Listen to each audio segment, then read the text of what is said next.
Hello guys, ayan, kain muna tayo. So, meron tayong ginisang sardinas, may repolyo at kamates.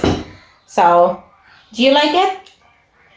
Gustong-gusto niya guys itong sardinas. So, sardinas Pinas ito dahil bihira akong makabili nito guys. Sa totoo lang, pag ganito yung ulam, masayang-masaya na ako. Yung parang pakiramdam ko ba, nasa Pilipinas ako. So, hindi man talbos ng kamote, hindi man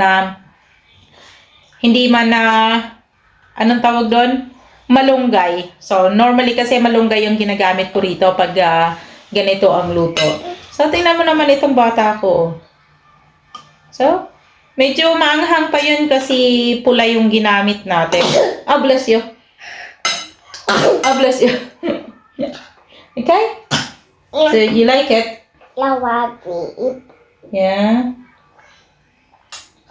How is your fish? Is it yummy?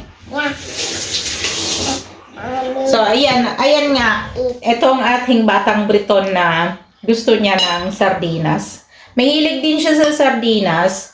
So kapag nag-uulam ako niyan, kahit hindi sardinas Pinas, ay kumakain siya. So, minsan lang ako makabili nito or minsan lang, or meron namang halos kalasa naman niya yung sardinas. Meron ditong nabibili na ganito din. Pero hindi siya maanghang. Tatanggalin natin. It's enough na, darling. And you can feed yourself now. So, kakain siya. Basta kakain siya ng pagkain ko. Si ate niya ay iba yung pagkain. Ayun, nauna na siyang kumain. Oh, yung fish.